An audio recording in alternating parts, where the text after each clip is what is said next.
In the name of Vecna, where do I even begin with this trailer? There's so much to unpack and it was just so freaking good. Right, this is our first look at some brand new footage from Stranger Things Season 5, so I'm just going to dive right in. The trailer opened up with Steve looking like he was channeling a signal from a station, and the trailer was specifically centered around the volume level being increased to 100 decibels, starting right here at the beginning and then increasing all the way until the climax of the trailer. We know that music and sound is a weakness of Vecna's, and if somebody's mind has an emotional pull, it prevents him from being able to enter it, or if he's entered it and gained control, it enables the subject to get back to reality. The tower that the van pulled up next to is one that's of great importance because it's the very tower that it seems like Vecna tries to take down later on in the trailer. It also seemed like the group were at a core base in the Upside Down where there were antennas, and as we know, sound can be heard through different dimensions. So I wonder if they're trying to form some kind of permanent bridge of connection in some way, which could somehow weaken the hold that Vecna has, because the Upside Down would be exposed slightly. That could be why the tower seems to be getting destroyed later on in the trailer. Vecna penetrated the walking world, so I wonder if the group are thinking that they could do something similar. There was a countdown that played over the top of this opening scene in the trailer, and the voice said, "The burn will begin in 5, 4, 3, 2, 1.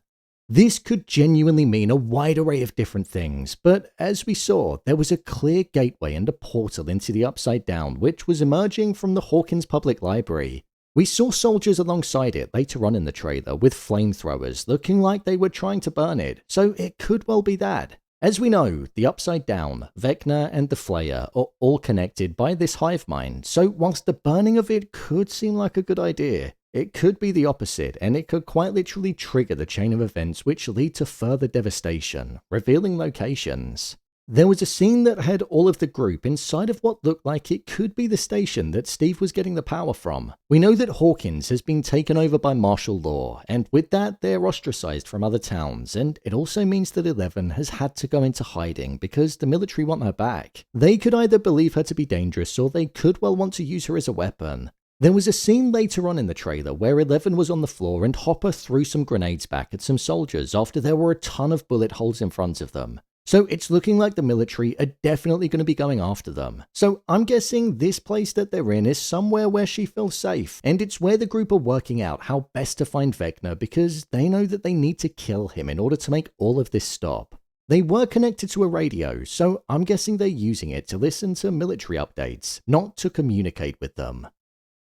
The shocked look on their face makes it seem like something terrible has been spoken by them, so I wonder if the burn is the government's way of thinking, let's just burn this town to the ground and see if it does anything. That's why there could also be all of those people inside of the shelter, because they've been evacuated there. However, with the lights flickering, the haunting effect that happens when Vecna, the Flayer, or Demogorgons or dogs are about to arrive, the gateway to the Upside Down is going to be wide open and the burn might well trigger the chaos. As well as that, we also saw Will holding the back of his neck, which is what happened at the end of Season 4 before Hawkins was ripped down the middle. So he can sense that darkness that's looming and will most likely be arriving. There are people walking past with books in the background, so it looks like he's going to be attending a school of some kind. Maybe the military opened one up.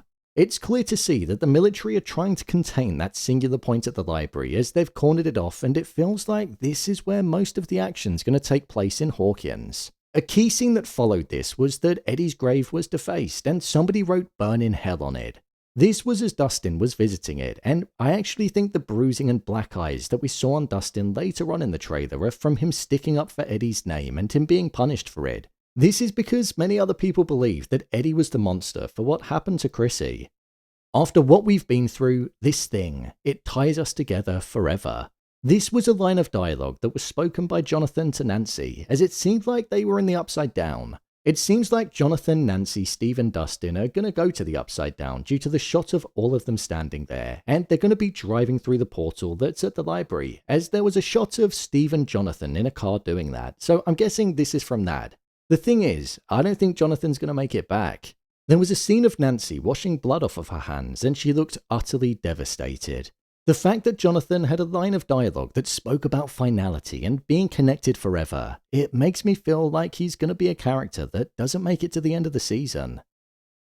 It looked like himself and Nancy were looking at this evolving part of the Upside Down, so I wonder if this is where Jonathan could end up meeting his end. They appeared to be separated from the likes of Steve and Dustin, and the both of them were upset too, so could this be where they found out? When it came to other shots in the trailer, there was Lucas and Max in the hospital together, and it seemed like she was still in her comatose state. There was a radio next to her and a tape, which one would imagine is the Kate Bush track, as they're most likely thinking that her favourite music might well bring her back from the state that she's in. Lucas was upset, and it even seems like she's going to be in a comatose state when the Upside Down launched an attack on Hawkins as he was carrying her away from the danger of a Demodog, and her eyes were completely shut. Oh yeah, the Demodogs are back too, which I'm so glad about. They're probably my favourite creature from the Upside Down. There was a core focus of 11 going into the sensory deprivation tank, and Hopper was also saying that he needed her to fight one last time. So I'm imagining she's going to enter the Upside Down within her mind, and whilst in there, like when she went in there in the previous season, that's where she'll find Vecna. However, with Vecna saying, "Found you," right at the end of the trailer, I feel like that could be the very thing that will lead Vecna to where the likes of 11, but most importantly, Will, are going to be. Will's importance in all of this has been underplayed over the past few seasons, but I think we're finally going to see Vecna's interest in him when they come face to face, as that didn't happen in Season 4. Will was what started it all, and I think it's going to have to be him that ends it all, especially with the season building towards the anniversary of when he was taken, which is when I think the events will all be triggered.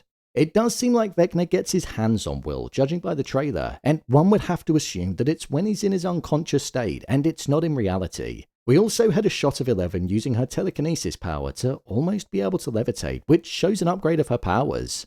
As we built towards the climax of the trailer, we saw Demogorgons, Demodogs, but most importantly, we saw Vecna emerge from this wall that looked like it was flesh that was peeling away. Vecna looked so different too. He looked even more menacing than before. We know that he was burned, and fire is a weakness of his, and it appears as though fire was being emitted towards him from somebody. I'm guessing this has to be from one of the final fights, because it looks far too epic to not be. Vecna was what I'd describe as bones by the looks of it. He looked sharper than before. We didn't see his face, but the "found you" was enough to send shivers down my spine. Vecna seems to have been damaged from the previous encounter, but I'm guessing that he's been away, healing, and looking to get back to full strength.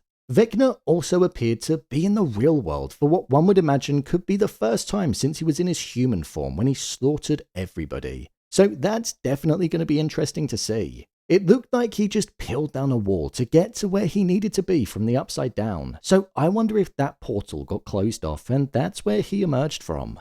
This final season is all about the quest to kill Vecna once and for all, and to also destroy the Mind Flayer, putting an end to the Upside Down and its connection to Hawkins. The trailer gave us a load of clues and hints as to what could be on the way, but it didn't give much away at all. It led us to believe that Jonathan could die. It showed the return of the Demodogs and Demogorgons, showed the military control and that they're after 11, and it also showed us that sound and communication is going to be an important factor when it comes to being the bridge between the Upside Down and the real world. This was the perfect trailer, and it's got me so excited for November. It's only 4 episodes in November, I know, but I genuinely can't wait. So, there you have it, Stranger Things Season 5 trailer explained.